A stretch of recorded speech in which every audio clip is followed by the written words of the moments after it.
जो चाइना का इन्फ्लुएंस था श्रीलंका में वो खत्म हो जाएगा? क्या कुछ बदलाव आएँगे?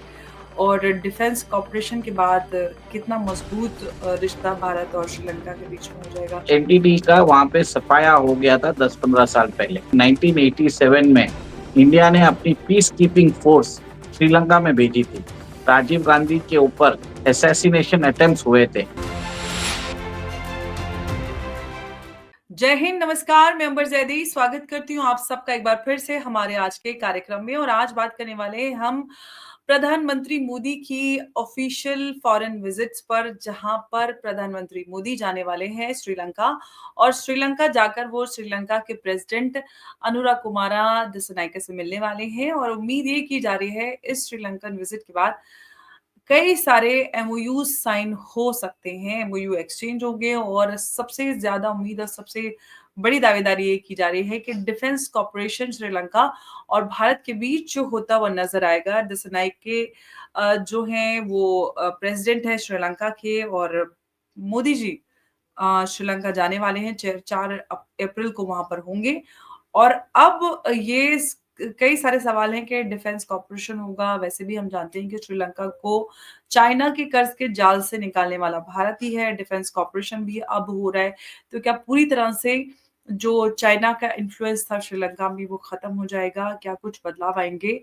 और डिफेंस कॉर्पोरेशन के बाद कितना मजबूत रिश्ता भारत और श्रीलंका के बीच में हो जाएगा?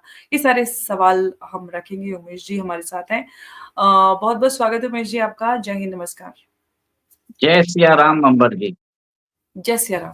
उमेश जी, प्रधानमंत्री मोदी जाने वाले हैं श्रीलंका ऑफिशियल विजिट पर, 4 अप्रैल को वो वहाँ पर पहुँचेंगे और वहाँ पर वो श्रीलंका के प्रेसिडेंट अनुरा कुमारा दिसनायके से मिलने वाले हैं और उम्मीद ये की जा रही है कि एमओयूज़ एक्सचेंज होने वाले हैं और उसमें डिफेंस कोऑपरेशन भी सबसे ज़्यादा उस पे उम्मीद की जा रही है। आप क्या कहते हैं?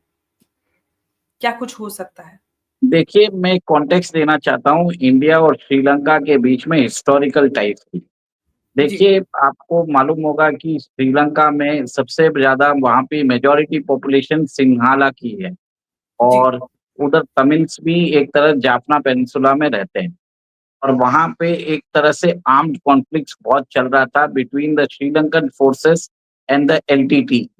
एलटीटी का वहाँ पे सफाया हो गया था 10-15 साल पहले। और एक तरह से आपको ये भी मालूम है कि 1987 में इंडिया ने अपनी पीस कीपिंग फोर्स श्रीलंका में भेजी थी और उस समय राजीव गांधी के टेन्योर में आपने देखा था और हमने ये भी देखा कि उनके राजीव गांधी के ऊपर असैसिनेशन अटेम्प्ट्स हुए थे। फाइनली 1991 में राजीव गांधी बच नहीं पाए और एक एनटीटी ऑपरेटिव ने वो बनकर अपने आप को उड़ा दिया उनके साथ।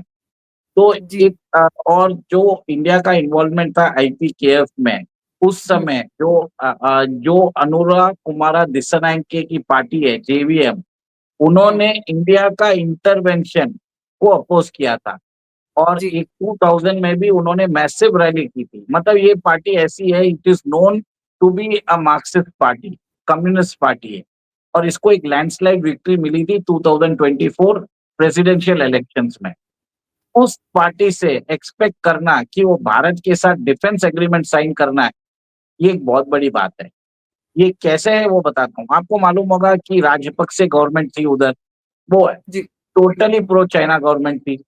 भले ही वो इंडिया से बात करते थे, पर वहाँ आपने देखा कि हम्बनटोटा पोर्ट है, जो चाइना ने श्रीलंका से 99 ईयर ओल्ड लीज़ पे लिया है। वो चाइना अपने सबमरीन्स, अपने वॉरफेयर शिप्स कंटिन्यूअसली उधर भेजता रहता है, ताकि वो इंडिया के मिसाइल टेस्ट, इंडिया के जो नेवल फैसिलिटीज़ है, इंडिया के जो रिसर्च फैसिलिटीज़ पे वो एक तरह से वहाँ पे स्पाई कर सकता है। तो चाइना ने वो पोर्ट इसीलिए कंस्ट्रक्ट किया था और एक तरह से आज अगर देखा जाए जो श्रीलंका का डेब्ट है अराउंड $47 बिलियन है, उसमें 52% डेब्ट चाइना का है।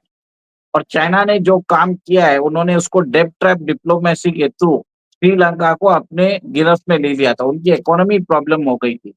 फिर बाद में आपको मालूम है श्रीलंका में एक तरह से एक रेवोल्यूशन हुआ था, हुँ, राजपक्षे को भागना पड़ा। ऐसी जी। हालत हो गई थी कि पेपर नहीं थे ताकि एग्जामिनेशन भी कंडक्ट नहीं कर पा रहे थे। एसेंशियल सप्लाईज़ उनकी प्रॉब्लमैटिक हो गई थी। इंडिया ने हुँ, सॉफ्ट क्रेडिट दिया। तो कहीं न कहीं अब लगता है कि श्रीलंका में जो भी सरकार आएगी, उनको हुँ, समझ में आ जाएगा कि सॉफ्ट जो ये डेब्ट ट्रैप डिप्लोमेसी से हमको बचना चाहिए। और जी, आपको ये जान के हैरानी होगी कि ये जो इलेक्शन हुआ था श्रीलंका में, वो सितंबर 2024 में हुआ था। हुँ, फरवरी 2024 में अनुराग कुमारा दिसाइंके भारत आए थे और उनको होस्ट किया था एस जयशंकर ने। एस जयशंकर को समझ में आ गया था कि आगे जाके इनका रोल श्रीलंका की पॉलिटिक्स में बढ़ने वाला है। तो इससे पहले ही उन्होंने स्पाइस कल्टीवेट करना चालू कर दिया था।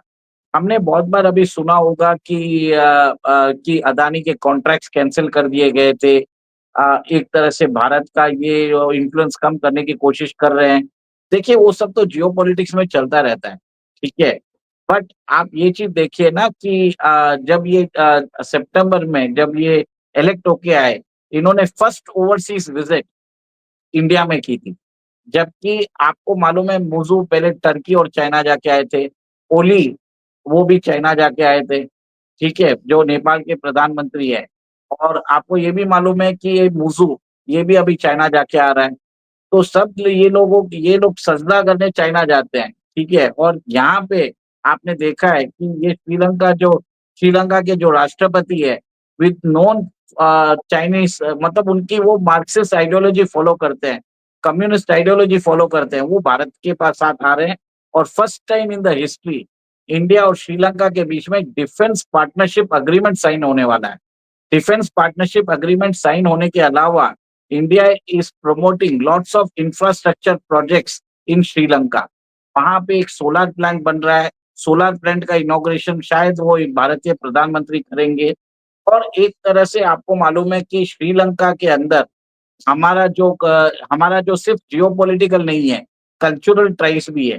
वहाँ पे जो रामायण प्रेम जो बोला जाता है, जिस हिसाब से cultural integration is happening between India and Sri Lanka. Sri Lanka is a very important nation for India in the Indian ocean reason.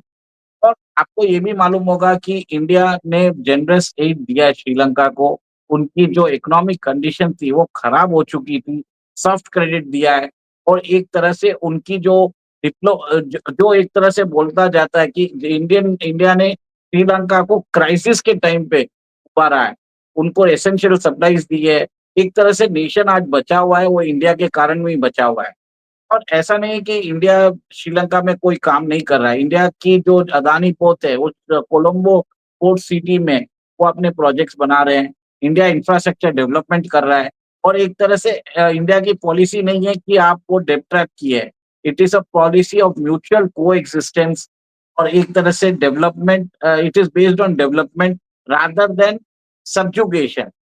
तो अंबर जी आप देख लीजिए कि भारत तो एक तरह से उधर एक बहुत ही अच्छा काम कर रहा है।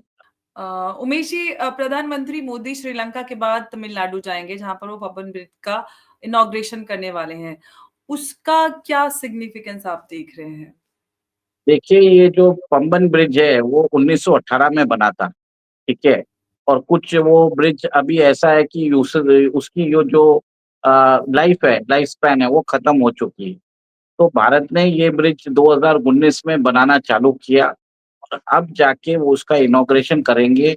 एक तरह से ये वर्टिकल लिफ्ट ब्रिज है कि जिसके कारण शिप्स का आने-जाने का नेविगेशन हो पाएगा। और आप ये देखिए कि एक तरह से श्रीलंका के बाद इमीडिएटली तमिलनाडु जाना और उधर जाके उधर एक फेमस टेम्पल है, श्री अरुलमिगु रामनाथ स्वामी टेम्पल में जाके भी वो पूजा करेंगे। तो हुँ, एक तरह से वो तमिल कल्चर को भी अपनाने की कोशिश कर रहे हैं। प्राइम मिनिस्टर सिंपल सा बोल रहे हैं कि जो वहाँ पे जो तमिलनाडु में पॉलिटिक्स चल रही है, नॉर्थ हुँ। साउथ डिवाइड की डिलिमिटेशन के ऊपर, उसको भी एक तरह से इफेक्टिवली एड्रेस करने की कोशिश करेंगे। और ये सोच लीजिए ना कि आप नेक्स्ट ईयर तमिलनाडु में इलेक्शंस भी है और एक तरह से वहाँ पे गर्मजोशी की बात चल रही है और एक तरह से आपने वहाँ की रूलिंग पार्टी भी जिस हिसाब से बीजेपी की इमेज टार्निश करने की कोशिश कर रही है। Raising in issues about the Tamilians and other things जो एक्सिस्टेंस में नहीं है एक्चुअल में। और तो ये सारे इश्यूज प्रधानमंत्री एड्रेस करेंगे और एक तरह से वो बोलते हैं ना कि जो हमारा कल्चरल कनेक्ट है श्रीलंका से, वो रामायण ट्रेल है, उसको भी सिग्निफाई करेगा, मेरा ये मानना है। जी, जैसे कि हमने पिछले दिनों भी उस बात को मेंशन किया था, गृह मंत्री ने कहा भी है कि we are not geopolitical, we are geocultural. तो ये अपने आप में उस बात को भी दर्शाता है कि किस तरह से भारत फॉरेन पॉलिसी में जियोकल्चरलिज़्म को प्रमोट करता है और वो सारी चीज़ें रिफ्लेक्ट होती है भारत की फॉरेन पॉलिसी में। अब सवाल, अगर हम डिफेंस कॉर्पोरेशन को लेकर बात करें, जो श्रीलंका और भारत के बीच में होना तय हो पा रही है, जिस तरह से प्रधानमंत्री मोदी जा रहे हैं श्रीलंका। तो अगर डिफेंस टाइज़ को या डिफेंस कॉर्पोरेशन को लेके बात करें, तो वो क्या कुछ इसमें पॉसिबिलिटीज़ नज़र आ रही हैं कि क्या कुछ होगा डिफेंस कॉर्पोरेशन के अंडर? देखिए, डिफेंस कॉर्पोरेशन फर्स्ट टाइम हो रहा है बिटवीन इंडिया एंड श्रीलंका, क्योंकि जी। 1987 में जिस हिसाब से इंडिया ने अपनी आईपीकेएफ भेजी थी, तो हुँ, वहाँ पे हम लोगों का ट्रस्ट खो चुके थे। एंड नाउ हुँ, जैसे आपने 2023 में जब राजपक्षे वहाँ से भागे थे और इंडिया ने क्रिटिकल टाइम पे हुँ, श्रीलंका को एक तरह से सपोर्ट किया था, वहाँ के लोगों का ट्रस्ट भारत के ऊपर बन रहा है। और वहाँ हुँ, की सबसे वोसिफरस जो अपोजिशन पार्टी है, वो भारत को आज उनके जो प्रेसिडेंट है, उस पार्टी के प्रेसिडेंट फर्स्ट भारत आए थे और उन्हीं के प्रेसिडेंट आज भारत के साथ डिफेंस एग्रीमेंट्स भी साइन कर रहे हैं, क्योंकि जो इंडियन ओशन रीजन में बहुत गहमागहमी बनती जा रही है। अमेरिका भी उधर एक तरह से अपना बेस बनाना चाहता है श्रीलंका में। तो एक तरह से श्रीलंका एक तरह से वो सोचता है कि अमेरिका आने से पहले इससे अच्छा है कि हम इंडिया के साथ ही एक सिक्योरिटी पार्ट कर लें, एक डिफेंस पार्टनरशिप कर लें। तो अमेरिकन इन्वॉल्वमेंट ज़्यादा नहीं रहेगा, क्योंकि श्रीलंका नहीं चाहेगा कि they become like a chess board piece between China and America. तो ये अवॉइड करने के लिए उनको सबसे बेस्ट लगा कि इंडिया के साथ जाना बढ़िया है। इंडिया एक तरह से सॉफ्ट क्रेडिट भी दे सकता है फॉर डिफेंस परचेजेस। इंडिया उनके सारे जो डिफेंस रिक्वायरमेंट्स है वो पूरी कर सकता है। तो एक तरह से वहाँ की सिक्योरिटी, वहाँ की जो इतना बड़ा जो नेविगेशन रूट है और जो सी रूट्स है, मैरीटाइम रूट्स है, सर्वेलेंस के जैसे हम मालदीव्स में हमने देख के रखा है उनको, सर्वेलेंस एयरक्राफ्ट हमने उनको ड्रोन्स दे के रखे हैं। हमने उनको एक तरह से मैरीटाइम इक्विपमेंट सर्वेलेंस के लिए देके रखा है। ये सब चीज़ें भारत उनको दे सकता है। तो शायद टैक्स उसके ऊपर भी हो सकता है। बहुत सारी पॉसिबिलिटीज़ बहुत बढ़ जाता है, क्योंकि श्रीलंका एक बहुत इम्पोर्टेंट आइलैंड है इंडियन ओशन रीजन में। और भारत के साथ बहुत डिस्टेंस भी उसका बहुत पास में है भारत के पास। तो मेरे हिसाब से एक तरह से भारत का defence pact will help India to strengthen its presence in the Indian ocean region, क्योंकि हमने श्रीलंका को वर्चुअली खो दिया था। एक श्रीलंका एक वर्चुअली एक चाइनीज कॉलोनी बन चुका था 2023 से पहले। और अब अनुरा दसनायके ने बोल दिया कि Sri Lankan territory will not be used for anti India operation. और आपने देखा है कि अभी वहाँ पे चाइनीज जो शिप है, जो वो डॉक करके यहाँ पे इंटेलिजेंस गैदरिंग को उन्होंने अलाउ नहीं कर रहे हैं। और इंडिया वहाँ पे इंफ्रास्ट्रक्चर प्रोजेक्ट्स में भी इन्वेस्ट कर रहा है। अंबर जी, यहाँ तक बात आई है कि इंडिया से एक डायरेक्ट ब्रिज श्रीलंका को कनेक्ट किया जाए। इसके ऊपर हुँ। भी एक तरह से एक आइडिया फ्लोट हो रही है, पर ये इस टाइम पे होगी नहीं होगी हमें नहीं मालूम। But both the countries are even thinking कि हमें एक तरह से सी के अंदर एक ब्रिज बना लेना चाहिए। तो एक तरह से सी कनेक्टिविटी ब्रिज के थ्रू हो सकती है। तो लॉट जी। Of things are happening. बिल्कुल, लेकिन सबसे इंटरेस्टिंग बात ये है कि अनुरा कुमारा का जो इंक्लिनेशन था वो चाइना की तरफ था, और अब अनुरा कुमारा के रहते ही भारत और श्रीलंका के बीच में डिफेंस कॉर्पोरेशन हो रहा है। हालाँकि वो बात अलग है कि भारत ने बहुत कुछ किया उनको कर्ज़ के जाल से, चाइना के जाल से निकालने में, और जो भी एक कोलैप्स हो रहा था, इकोनॉमिक कोलैप्स कोलैप्स उससे बाहर निकाला। लेकिन जो इंक्लिनेशन था अनुरा कुमारा उनकी पार्टी का चाइना की तरफ, उस सब के बीच में भारत और श्रीलंका के बीच में डिफेंस टाइज़, ये काफ़ी इंटरेस्टिंग लगता है। डेफिनेटली इंटरेस्टिंग है और एक तरह से इसमें समझ में आता है कि आप ये देखिए ना कि कितना ट्रस्ट कर रहा है श्रीलंका आज इंडिया के ऊपर। This shows the significance trust it has. जो कांग्रेस सरकार ने जो ट्रस्ट श्रीलंका का खो दिया था, भारतीय जनता पार्टी की सरकार ने उसको रिस्टोर किया है। मैं बस इतना ही बोलूँगा और आपको मालूम है 1987 में हमने आईपीकेएफ भेजा था उधर और हमने डायरेक्टली इंटरफियर किया था in the internal affairs of Sri Lanka, जो वहाँ की जनता और सरकार को पसंद नहीं आया था। जी। बिल्कुल और अब जिस तरह से भारत ने मसीहा बनकर श्रीलंका को चाइना के कर्ज के जाल से निकाला है, ये अपने आप में ऐतिहासिक है और चाइना ने जो किया वो भी अपने आप में पैरेलली ऐतिहासिक है।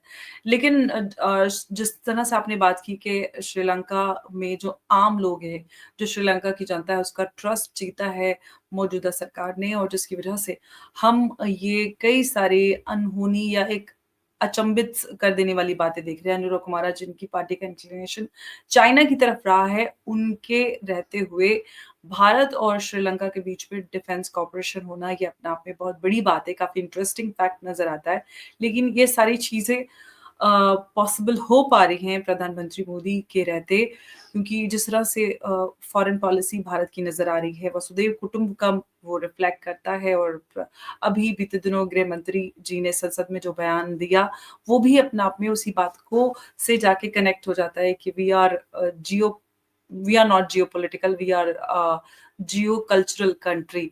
तो हम कल्चरल बाउंड्रीज, कल्चरल इथोस पर जिस तरह से कनेक्ट करते हैं, वो अपने आप में किसी भी बॉर्डर या किसी भी तरह की बंदिश से ऊपर है और ये अपने आप में काफ़ी इंटरेस्टिंग है, जो भारत को अपने आप में आज एक जियोपॉलिटिकल फास्ट पेस्ड डेवलपमेंट्स के बीच में जहाँ पर तेज़ी से बाउंड्रीज़ टूट के बिखर रही है बट और बदल रही हैं। काफ़ी कुछ कॉन्फ्लिक्ट्स हम ग्लोबली होते हुए देख रहे हैं। एक्टिव अगर हम कॉन्फ्लिक्ट्स की बात करें तो सैकड़ों की संख्या में पहुँच जाते हैं। उस सब के बीच में भारत अपने ना सिर्फ़ अपने रीजन को बल्कि ग्लोबल साउथ की बात करें, ग्लोबली दुनिया को जो छोटे देश हैं उनको आगे बढ़ाने का कार्य कर रहा है। और इंडो पैसिफिक रीजन की खास तौर से बात की जाए तो भारत तो उसका लीडर है और अपने रीजन में तो और ज़्यादा ज़िम्मेदारी बढ़ जाती है कि अपने रीजन का को लुक आफ्टर किया जाए और वो ज़िम्मेदारी भारत भली-भाँति निभा रहा है सिवाय पाकिस्तान का तो जो ट्रीटमेंट जिस तरह से बनता है वो कर ही रहा है। तो फिलहाल जिसको जिस इलाज की ज़रूरत होती है उसको उसी तरह का इलाज दिया जाता है उसी समय पर। उमेश जी कुछ ऐड करना चाह रहे हैं लग रहा है। बस सिंपल है, Bharat believes in soft power not in hard power. ये एक विद रिस्पेक्ट टू श्रीलंका मेरा ये मानना है।